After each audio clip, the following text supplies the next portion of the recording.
শ্রী চরণেষু বাবা, তোমরা কেমন আছো? আমি ভালো আছি।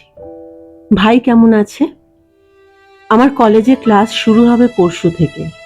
বইপত্র তুমি যা কিনে দিয়েছো এখন তাতেই হয়ে যাবে।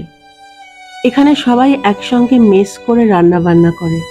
মাসের মধ্যিখানে আমাকে ওরা নেবে না।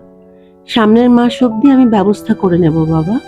মাকে বলো, মা যে ছোট্ট প্রেসার কুকারটা দিয়েছে ওতে আমি খিচুড়ি বানাতে পারবো। ওরা স্টোভটা ব্যবহার করতে দেবে বলেছে। 50 টাকা দিতে হবে। আমার রুমমেট শান্তা প্রেসিডেন্সিতে পড়ে, খুব গম্ভীর।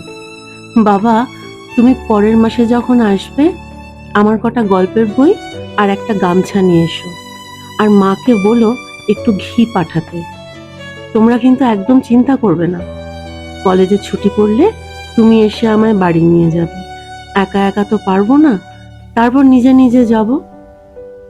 জানো, হস্টেলের নিচে একটা চায়ের দোকান আছে। ওখানে ছোট ছোট মোড়কে মাখন পাওয়া যায়।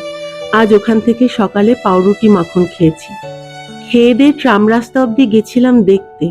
পরশুদিন যখন কলেজে যাব রাস্তাটা পার হয়ে ট্রাম ধরতে হবে, তো তাই একবার দেখে নিলাম। আমার একটু ভয় করছে বাবা। ভাইকে যেন মা না বকে। আমার জন্য একদম চিন্তা করবে না। আজ এখানেই শেষ করলাম। তুমি ও মা আমার প্রণাম নিও। আর ভাইকে অনেক ভালোবাসা জানালাম। ইতি, বিনি। পুনশ্চ তোমরা শরীরের যত্ন নিও কিন্তু।